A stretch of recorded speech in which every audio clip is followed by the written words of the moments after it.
Yang pertama, Ahilman turut berduka dengan wafatnya istri. Dan percayalah, istri wafat asbab sakit, insya Allah beliau husnul khotimah. Amin, amin, terima kasih. Semoga rasa sakitnya yang pernah beliau rasa adalah cara Allah menghapuskan dosa dan mengangkat derajat beliau untuk kembali kepada yang menciptakannya, yaitu Allah Subhanahu wa Ta'ala. Amin. Yang kedua, Mas Eko harus terus berjalan dengan semua yang terjadi. Ada buah hati yang tentu harus dibesarkan dengan penuh kebahagiaan. Mas Eko belajar ridho dulu, belajar nerima bahwa takdirnya Allah tidak akan pernah ada yang salah, bahwa takdirnya Allah tidak akan pernah ada yang keliru. Saya seorang single parent, usia 30 tahun. Single parent dengan satu anak yang saat ini sudah berusia 19 bulan. Istri saya meninggal di bulan Juli 2023. Saat itu usia anak kami 3 bulan setelah ditinggalkan ibunya. Dan usia pernikahan kami saat itu juga baru 15 bulan. Saat itu juga kami harus menjalani LDR karena istri menjalani pemulihan pasca operasi di kampung halamannya di Cianjur. Saya tidak sempat mendampinginya di detik-detik terakhir di hidupnya. Dan rasa penyesalan ini masih membebani hati saya hingga sampai saat ini. Saat ini saya perlahan mulai ikhlas, tetapi rasa sesak itu masih sering muncul, terutama saat mendengar anak saya memanggil mama.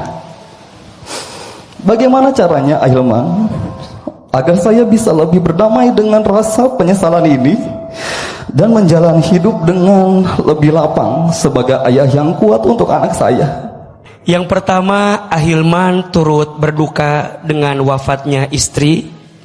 Dan percayalah, istri wafat asbab sakit, insya Allah beliau husnul khotimah. Amin, amin, terima kasih.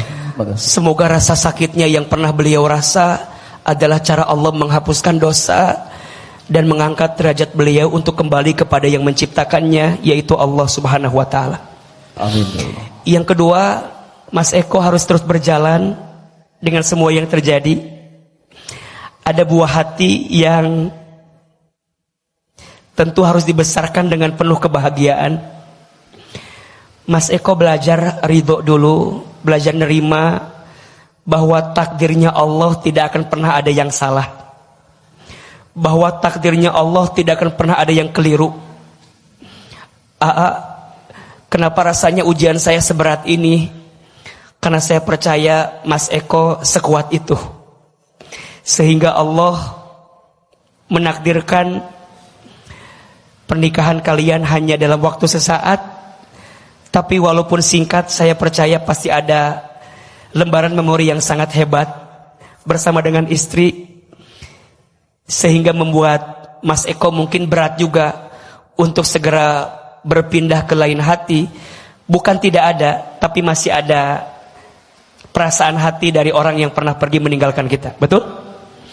Yang ketiga, kalau ada jodohnya, Mas Eko pelan-pelan buka hati, pelan-pelan memantaskan diri. Semoga ada ibu sambung yang nanti bisa menemani si kecil. Saya sangat sedih ketika ada part manggil mama gitu, manggil ibu gitu. Itu part yang menurut saya ya tidak mudah gitu. Mas Eko deketin Allah, minta sama Allah, semoga Allah memberi jalan terbaik atas semua hal yang pernah pergi meninggalkan kita. Izin nitip satu doa ya. Doa ini doa yang diajarkan oleh baginda Nabi kepada Ummu Salamah. Dan Ummu Salamah pernah mendoakan doa ini ketika ditinggal suaminya. Beliau berdoa kepada Allah untuk mendapatkan pahala dari kehilangan suaminya dan minta diganti dengan yang terbaik. Singkat cerita, Allah mengirimkan pengganti yang terbaik dari wafatnya suami, ya, dari suaminya Ummu Salamah. Siapa penggantinya? Penggantinya adalah Rasulullah Muhammad sallallahu alaihi wasallam. Apa doanya? Bismillahirrahmanirrahim. Inna lillahi wa inna ilaihi raji'un. Allahumma ajurni fi musibati wa khlufli khairan minha. Sesungguhnya semua milik Allah, dan sesungguhnya semua akan kembali kepada Allah.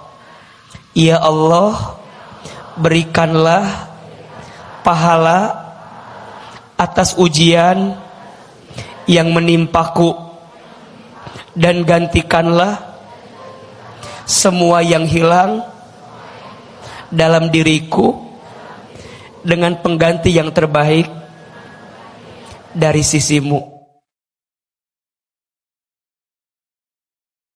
Kalau hari-hari ini hidup kita terasa berat, mungkin bukan karena kita lemah, tapi karena hati kita sudah terlalu lama bertahan sendirian.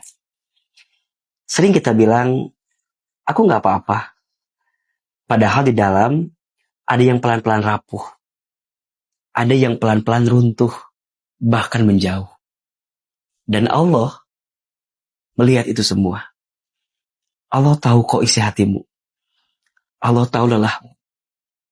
Allah tahu sesakit apa luka yang kamu rasakan. Setiap helaan nafasmu yang mulai goyah, setiap malam yang kamu lewati dengan dada yang sesak, setiap air mata yang kamu sembunyikan karena tidak ingin terlihat lemah di hadapan siapa-siapa, percayalah, Allah tahu tentang apa yang kamu rasakan.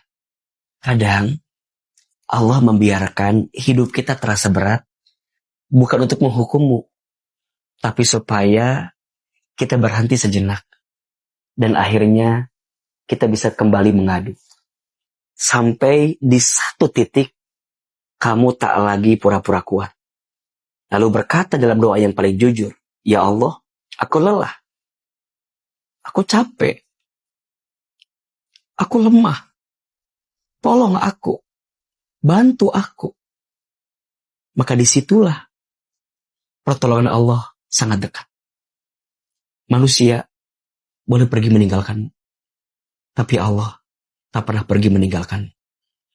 Manusia boleh mengecewakanmu, tapi Allah tak akan pernah mengecewakanmu. Belajarlah untuk percaya. Pada akhirnya, biar Allah yang menenangkan. Biar Allah yang menguatkan. Biar Allah yang menggenggam setiap hati yang hampir runtuh ini. Jadi, kalau hari ini hidup terasa berat, jangan dipikul sendirian. Tidak semua harus kamu tahan. Tidak semua harus kamu kuatkan sendirian. Letakkan saja di atas sejadahmu. Cerita saja meski dengan air mata. Karena saat kita berserah, disitulah Allah mulai menenangkan hatimu. Dan biarkan Allah yang memegang sisanya.